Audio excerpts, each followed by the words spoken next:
A science story, huh? These NYU scientists, I felt on this. right. But I was so And I just thought, well, I figured it out It was that golden moment. because science was on my side.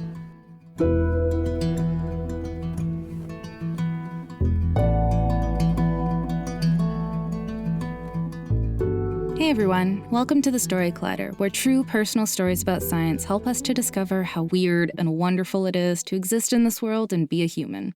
I'm your host, Misha Gajewski, and this week we're jumping out of our comfort zones and grappling with imposter syndrome. Our first story is from Neeti Jain. Neeti is a National Science Foundation graduate research fellow at the Yale School of Environment and a Story Collider producer. Her story was recorded at the beloved Caveat in New York, and it explores what happens when you end up in a situation where you get more than you bargained for. Here's Neeti.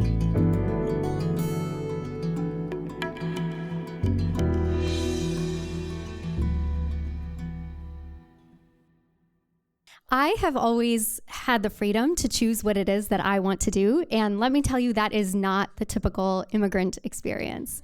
Normally, immigrant kids don't hear, well, you can just fuck around and find out. And animal science for me was the thing that I was most excited about, but it wasn't really the thing that I excelled at. No one was calling home to tell my mom that I won the science fair, and every Wednesday in college, I would call my dad and tell him that I failed another math exam. And after enough of these failures, if you're trained in the scientific method, you start to think, maybe you're the common denominator? And my parents wondered, and I wondered too, what is the purpose of all of that struggle? Especially if you live in the land of plenty and it should be so easy to find the thing that you're good at. What was the point of their hard work, the 3 jobs, the skipped meals, the broken backs, if I'm just setting myself up to fail? And is it better to find success where it comes, or do you do what you love even if you're not very good at it? So I pretty ambitiously declared a science major at the end of my first year of college and convinced someone at the National Science Foundation to give me a research opportunity. And I was so excited. They were going to pay me $8,000, which is more money than I had ever seen in my life. And I felt like this was a sign from the universe that I was walking on the right road. So I called up the graduate student that I'd be working with. I had to make my voice 2 octaves lower so I wouldn't sound so starstruck. And I learned that I'd be working in a marine lab, learning about intraspecific variation in mosquito fish, which are a globally invasive species. I've never worked with mosquito fish or with invasives before, but I'm up for trying just about anything, so I was excited. And I showed up for my first day at lab that summer, and honestly, if someone had to make a meme of that experience, it would be the video of Laura Dern turning her head to look at the brachiosaurs in Jurassic Park. There was a towering mold of a gray whale skeleton outside the lab and waves crashing against the shoreline and the smell of salty brine mixing with the redwood musk in the air. And I could feel that this would be the summer of Neeti. Finally, a moment to come into my own, to figure out whether I could do this science thing. So the graduate student that I was working with took me to an inland lake where we would get field samples of the mosquito fish. And I had such a good time scooping all these little fish with this little net into a jar. I wasn't allowed a pet as a kid, so this was a real treat for me. And I wanted to catch some big fat ones and some cute little rainbow ones. And then we were driving back to lab, and I was sitting in the passenger seat of this graduate student's truck and looking at the jar in my hands, watching the sunlight refract in the water. And I go, hey, these fish don't look so good. They're all kind of floating at the surface. And the grad student goes, yeah, they're in formaldehyde. They're dead. You're gonna cut them open in lab and figure out their stomach contents. And all of a sudden I got this sinking feeling in my stomach because my excitement basically led to my choosing which would live and which would die. And so, that's great. Cool. I get to lab, I take out the scalpel, I slice into the first little fishy, and it turns out that it was a pregnant mama. Fun fact, mosquito fish don't lay eggs. They give live birth, which is a very fun, sexy fact for them and a very unfun, unsexy fact for me to learn in this moment. So all her little fishy fetuses come spilling out onto the table and staring at me with their big, betrayed, googly eyes. And the graduate student comes back into lab and sees me crying all over his fresh fishy sample. We decided to take a break for the day. And that was when I learned that this project would be this every day, every week, for 8 weeks, for the entire summer, until I could get enough data on the feeding habits of mosquito fish to do future research on invasive species eradication. And I should say, I am not squeamish. I used to work in a poop lab at a zoo, and once you've picked enough small mammal bones out of lion excrement, it takes a lot to knock you down. But there was just something. There was this moral ambiguity to this project that I really couldn't resolve. For one thing, I was raised in the Jain faith, and Jainism is a religion that is based in the practice of nonviolence. And I am not really sure about religion or how it fits into my understanding of science, but day after day of dead fishy eyes was really, really starting to get to me. And the other thing is I was really confused about the ethics of invasive species removal, because given how much ecosystems have already been disturbed by human intervention, it's not exactly clear to me what our role is in deciding which species persist and which don't. And whether or not these interventions are ever even successful in restoring species richness.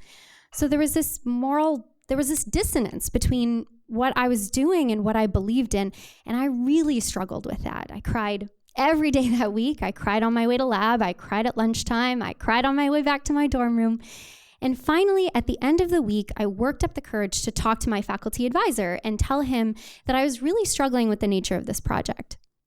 And I asked him if I promised to get all the dissections done by the end of the summer, which is what I committed to, if I could maybe work on another project just a couple days a week to balance out the murder just a little bit. And this advisor, who was my first evaluator, giving me the first real test of my merit, he looked at me and said, "This is what it means to do marine ecology.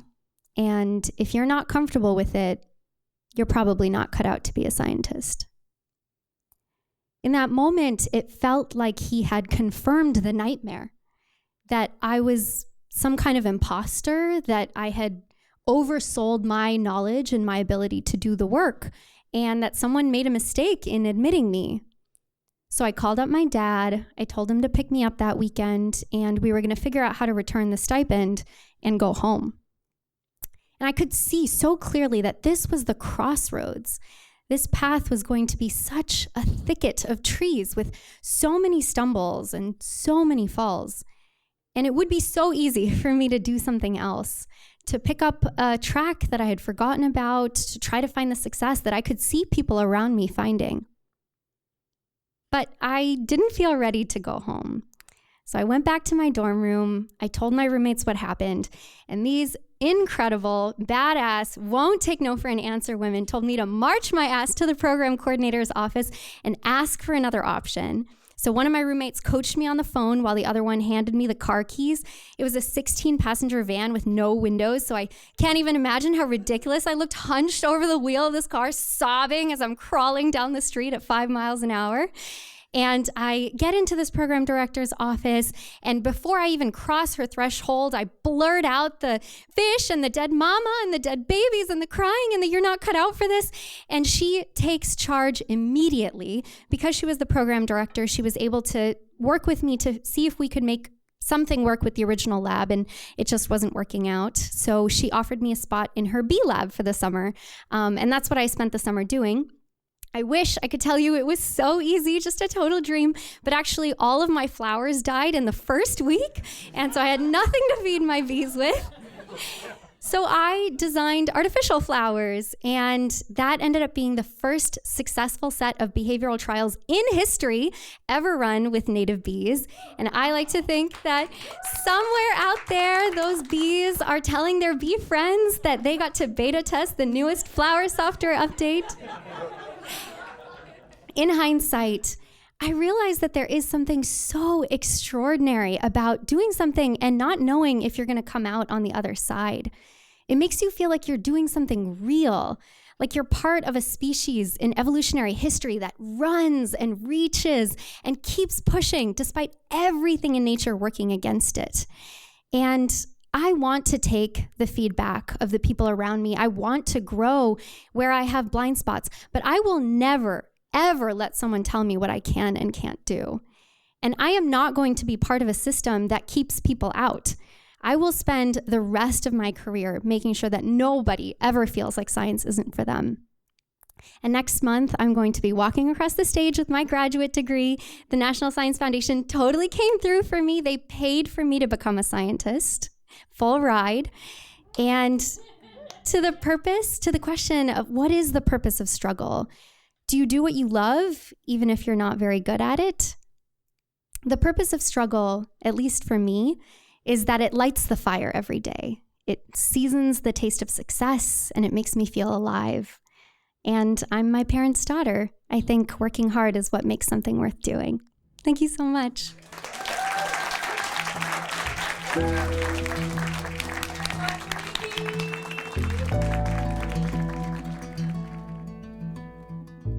That was Neeti Jain. If you'd like to learn more about her, head to our website, storyclatter.org. Being a storyteller on our stage is just one way to make Storyclatter happen, but we know it's not for everyone. Maybe becoming a Storyclatter donor is more your speed.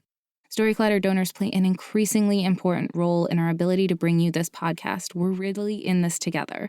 Storyclatter is one big experiment that's designed to connect us around our love of discovery, curiosity, and the natural world. If you believe in the power these stories have and this mission, please consider donating to the Storyclatter at storyclatter.org/donate. The most popular level is the $10 a month, and you can make your tax-deductible donation at storyclatter.org/donate. But really, any level makes a difference, and we're so grateful to everyone who supports Storyclatter. America. We are endowed by our Creator with certain unalienable rights: life, liberty, and the pursuit of happiness. By honoring your sacred vocation of business, you impact your family, your friends, and your community. At Grand Canyon University, our MBA degree program is 100% online, with emphases in business analytics and finance to help you reach your goals. Find your purpose at GCU. Private, Christian, affordable. Visit gcu.edu. Our second story is from Harold Cox. Harold Cox likes to tell stories about tiny, goofy things that have happened to him. And you might have heard him on The Moth or Risk. Harold is also a professor of public health at Boston University School of Public Health. We recorded Harold's story at Turtle Swamp Brewing in Boston, which we're so sad is permanently closing in August. But don't worry, our Boston shows are now going to be at the MIT Museum starting in September. Here's Harold.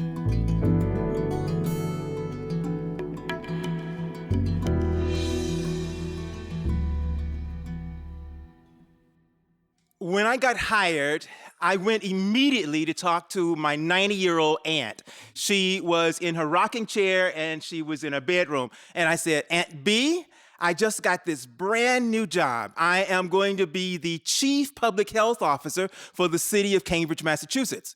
My aunt leaned forward. She had this huge smile on her face and she said, "That's my baby."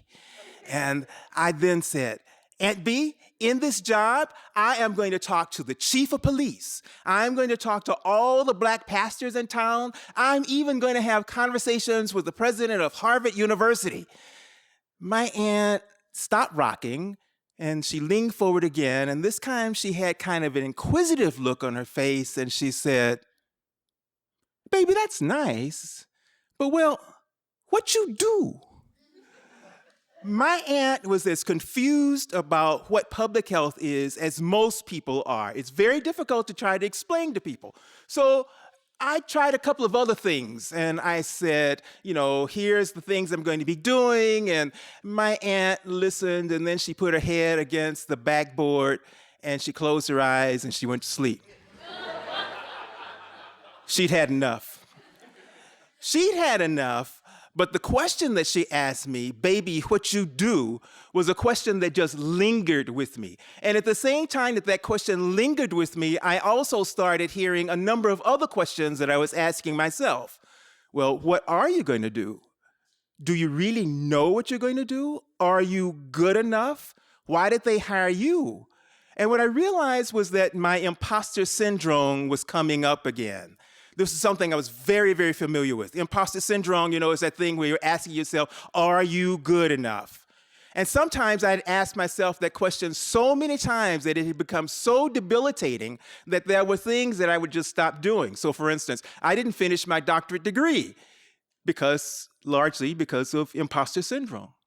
But I was not going to let it get in my way this time. I wanted this job. I intended to do a good job in this job. And I was going to do it. So I was going to tap that bad boy down so it was not going to get in my way. I was kind of beginning to think, so what is this job about? And the job in Cambridge had many, many different aspects. But one of the things that we did on a regular basis was to drill with our other colleagues for what we would do in case there was an emergency. So for instance, what would we do in case somebody put a harmful chemical in the water supply? What would we do if the train blew up and it had some kind of poison or toxic item in it that was now being exposed to the environment? How would we handle that? We drilled on a regular basis. Now, we drilled so we could kind of figure out what we were going to do, but we also drilled because we thought something actually might happen for real. And it did. One day, we got a telephone call from someone who said, I just received a package, and this package has some kind of strange white powder in it. I don't know what it is, but I really would wish that you would come and take a look at it. Now, we had actually been expecting to get these kinds of calls because somebody in another part of the country had actually taken the bacterium of anthraxes and had put it in a white powder form, and then had put these white powder in an envelope, had addressed these envelopes, and sent these envelopes to a number of people. The thing you should know about this particular bacterium is that it can have very harmful effects for people who come in contact with it, and that's indeed what happened. There were a lot of people who got sick, and there were a number of people who died. So we expected to actually hear from people because people all across the country were on high alert thinking about where is the next package going to go? Where are we going to actually see this? So we responded to this in the same way that we had practiced, with all of the people being very involved. It was taken to the laboratory, and we got a call a little bit later that day that said, this was not anthrax. The second time that we got a call, we learned that that was not anthrax. The third, fourth, and fifth times that we got a call, it was not anthrax. It was not anthrax when we received a call and someone said, there is anthrax all over this table. There's this white powder. We don't know exactly what it is, but we think it could be something harmful, and we need you to come right away over here to Dunkin' Donuts. It was sugar, as expected. So I got to tell you, I was beginning to get a little tired of all of these incidents of white powder, and we were all getting a little tired of it. And on this one particular day, I'd gone home, I'd had a really long day, and I just was tired for the day. And as soon as I got home that day, I got on my little device there, you know what that thing was, what I'm trying to say, my beeper. On my beeper, I got a call that said white powder, and it gave an address. And the only thing I could do was just kind of roll my eyes and think, okay, here we go again. And I didn't want to go out that evening, and I called the fire chief and said, look, chief, I'm not going to come out to this particular event. And he said, don't worry about it, we'll take care of it. A little bit later, I got a call from the chief who said, the place that we went to pick this up was at Planned Parenthood. And because it was at Planned Parenthood, we are taking particular precautions around this, and we're taking it to the laboratory right away. And again, I roll my eyes and said, okay, sure. A little bit later, I got a call from the laboratory, and they said, it looks like anthrax. I froze, This was the first time out of all of the thousands of cases of white powder across the whole country that we'd actually had another case of anthrax, and we weren't quite certain exactly. I must tell you, I was not quite certain what we were going to do because I was scared. I was scared for the people that came in contact with it. I was scared for the fire and police folks who went to respond. I was scared for my city because I had no idea what this was going to mean for us in Cambridge. And I was scared for me and for my other public health colleagues because suddenly we were going to need to respond in a very different kind of way. At the laboratory, they said, it looks like anthrax, but we need to get confirmation that it is anthrax. So they put it on an airplane and they sent it down to Atlanta to the Centers for Disease Control so that they could test it a little bit more. At the same time, I was beginning to get questions, and my colleagues were beginning to get questions. Well, what should we do about the people who came in contact with it? The people at Planned Parenthood, the fire department, the police department. What should we do? Should people start getting treatment now? Where should they go? Should they go to the hospital? Should they go to their home? Should they go to some other special place? What should we do with their clothes? Who's going to take responsibility for their clothes? What should we say to their families? And at the same time I was getting those questions, I began to hear another set of questions. Baby, what you do? Are you good enough? Do you really know what you're doing? Are you the person that can really take care of these people at this time? And I tried to tap it down, and I couldn't because it just wouldn't go away. And now I have these two sets of questions that are actually happening to me at the same time. On the one hand, I'm thinking about, what am I going to do about these people who have been impacted by this thing? After all, people have died. And at the same time, I was hearing myself saying, are you good enough? Can you actually take care of all of this? I didn't sleep well that night. In fact, I don't think I slept at all. And the next day, we got a call. It was a call we were expecting from the lab. And the lab said, it's not anthrax. Someone had found a substance that looked very much like anthrax, but it wasn't anthrax, and it didn't play out exactly the same. And some of the harmful effects that we expected to see from anthrax, we were not going to see from this particular substance. So we were able to call people and tell them that they could calm down. Everybody could relax except me, because I was still dealing with my imposter syndrome demons. And at that moment, I decided that I had to have a come to Jesus conversation.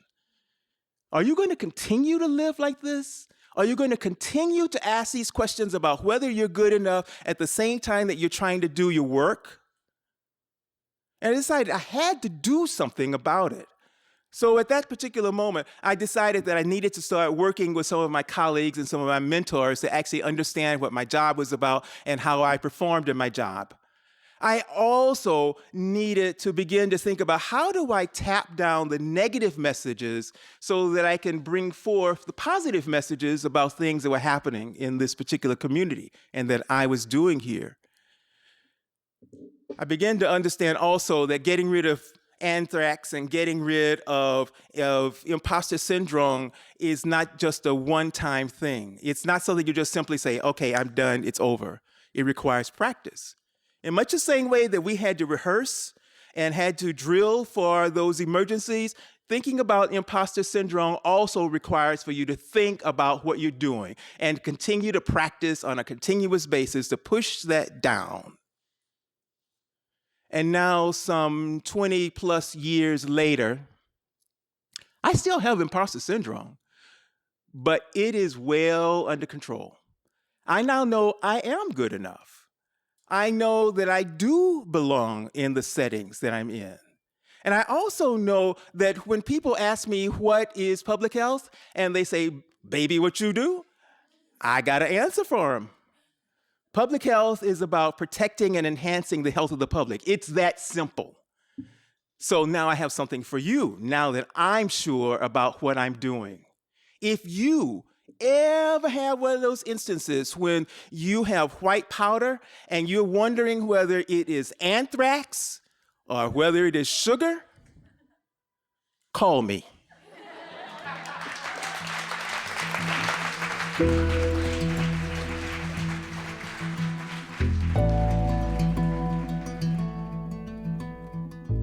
That was Harold. If you'd like to learn more about him, visit our website, storyclatter.org. Our website is just one way to connect with Storyclatter, but there are so many other ways, and we hope you'll use all of them.